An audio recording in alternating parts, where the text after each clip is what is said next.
What a nice draw for all football fans. Mr. Lewandowski, see you soon in Munich. Ich freue mich drauf. Let's go, let's rock the Champions League season. Auf geht's Bayern.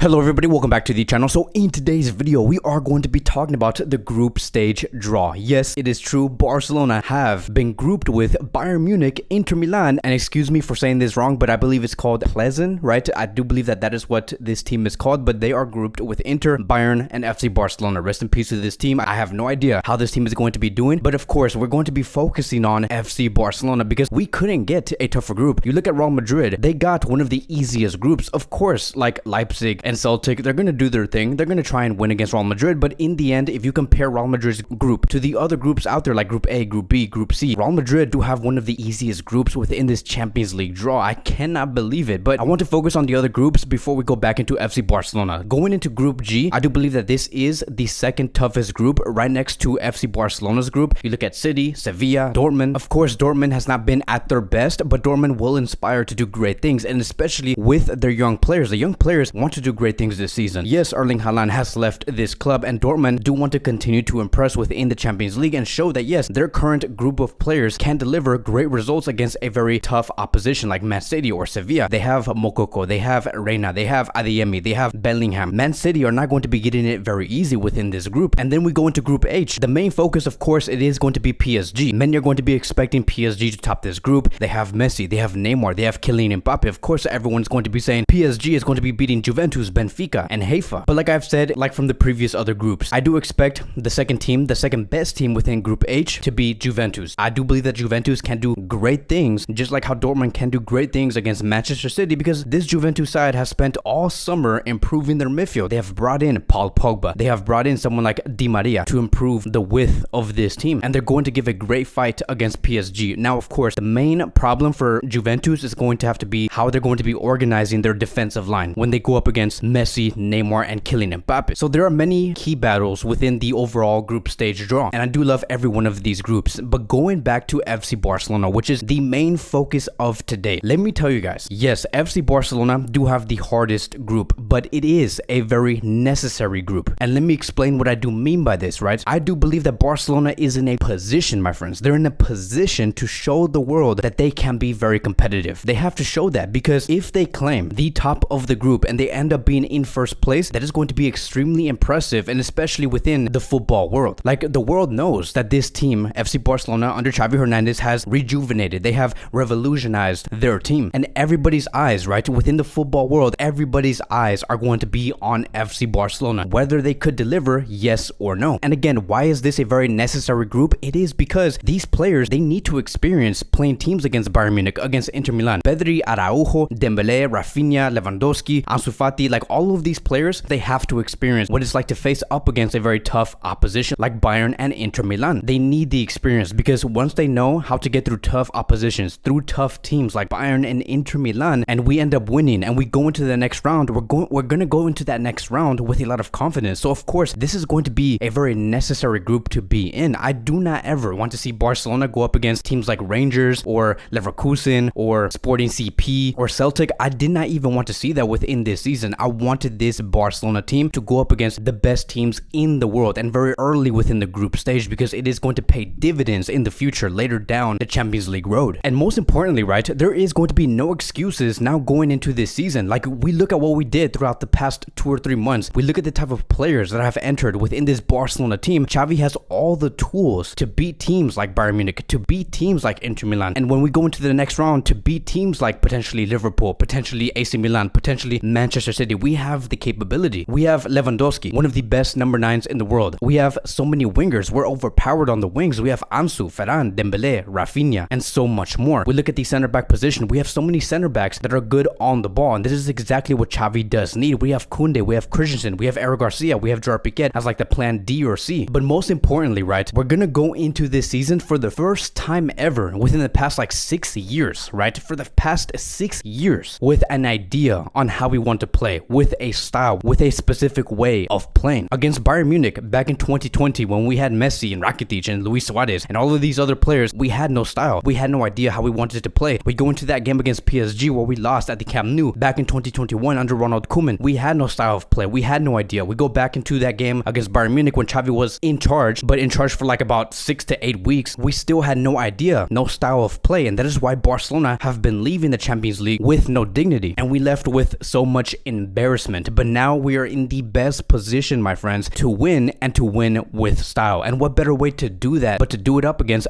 Bayern Munich, against Inter-Milan, and show the world that yes, Barcelona is back. Like, I don't know if you guys are getting the idea here, but I honestly believe that Barcelona can top this group. I honestly believe that Barcelona can beat Bayern and Inter-Milan. Will it be easy? Of course not, but it should not be easy. For these players, it needs to be hard, because when we go into the next round, into the round of 16, into the quarterfinals, the semifinals, we're going to be coming in with a lot of momentum, believing that we can win the Champions League. Like, just look at the last time we won the Champions League back in the 2014-2015 season. We faced so many tough teams before we faced against Juventus in that final, and the same thing can happen going into this brand new season. So going up against Bayern Munich, there are so many stories, so many narratives. There is a big reason on why I have left this picture here on the screen for the past like 5, 7, 8 minutes. Lewandowski is going to be facing Bayern Munich, his former team. It's going to be so interesting to see what Lewandowski can do up against Bayern Munich, and he's going to be key. And the main reason why I'm saying that is because he knows Bayern Munich from the inside and outside. He knows the weaknesses of this defensive line that Bayern Munich are going to be having, and he's going to be helping his players like Pedri, Ansu, Xavi, Dembele, and show them exactly where their key weaknesses are. And let me tell you guys, if Lewandowski can score 2+ goals against Bayern, if he does that within a span of 2 legs, we have already utilized Lewandowski way better than Bayern have ever done. Like, can you imagine that? Imagine Lewandowski scoring 2 to 3 or maybe even 4 goals within 2 legs against Bayern Munich. That would be amazing, and I cannot wait to see these two teams face at the Camp Nou and at the Allianz Arena. And please don't come up to me and say, oh, we have Mane, we have Lewandowski. If you come up to me and say we have Gnabry and Coman and Sané, we have Ansu, we have Dembele, we have Rafinha. If you come up to me and say we have Müller or Kimmich, one of the best midfielders in the world, okay, we have Pedri, we have Gavi, we have Kessie, we have Busquets, we have Frankie de Jong. You see how, like, sportingly and like talent-wise, Barcelona is in a much different position. We go into Inter Milan. I do believe that this is also going to be a very difficult opposition, right? This is a team, this Inter Milan team has competed against AC Milan towards that title. Yes, AC Milan did win, but Inter Milan were hanging in there. They know how to be competitive, and they know how to bring longevity. They know how to bring consistency. They have Lautaro Martinez, they have Lukaku, 2 juggernauts that will be within the box, and it's going to be up to Christensen, Koundé, Araujo to really take care of these big juggernauts. Ansu Fati, he's going to be having flashbacks back to his first season with FC Barcelona. He did make a goal against Inter Milan before, and I remember everyone was saying, oh, Ansu Fati is going to be the next big thing because of what he did against a very tough Inter Milan side. So Ansu Fati is most likely expected to start going up against Inter because he has the experience, he knows what it's like, and again, I cannot wait to see that. It's not going to be easy overall, like I've said. Going into that stadium of Inter Milan, that fan base of Inter Milan has so much support. Like, it's going to be crazy there. There's going to be like fires, lights, cheers. It's going to be so loud, and I do expect Inter Milan to execute a mid block. I do not think that they will sit back because they have too much firepower within the front 2, within the front 3. I also do not think they're going to be very high up the pitch and perform a high defensive line because Inter Milan will get destroyed if we have Dembele, Ansu, or Ferran Torres or Rafinha playing on the wings. But like I've said before, this is a very necessary group, my friends. This is that type of UCL campaign where if we do win and we go into first place, we get our dignity back after seeing so many ridiculous exits within the past 5 seasons. And I strongly believe that Xavi can deliver. I don't know if you guys have also noticed, but Xavi does not lose 99.9% of the time against the big teams. We have delivered so many great results against like the Real Madrids, the Sevillas, the Atletico Madrids, the Valencias, and we have beaten those teams by a big margin. Xavi knows exactly how to make his players stand up against one of the best teams in the world. Like when we talk about that game between Manchester City and Barcelona that happened yesterday where we tied 3-3, the fact that we were able to compete against a team that has been building literally since 2017, and then you look at Xavi's Barcelona where they have been building like 10 months ago, I can't believe Barcelona actually pulled it off, and they were able to match against City in terms of intensity, in terms of talent-wise, in all areas of the pitch. So just imagine what Xavi can do with this Barcelona team once he does have about 3 to 4 years under his belt. So like I've said, I cannot wait, and when we do head towards that time, when we face against Bayern and Inter Milan, we are going to be having pre-match previews. We're going to be talking about the game, analyzing how we can beat these teams. Maybe Bayern, maybe Inter Milan do not do well within this season. What if we see the worst version of them within this upcoming season and they're not that high on the league like many of us did expect them to be? see. So anything can happen. But that is going to be wrapping up today's Barcelona daily news. Thank you guys so much for watching. If you guys are new here, welcome to the channel. Please like, subscribe, comment, and I will see you guys in the next video.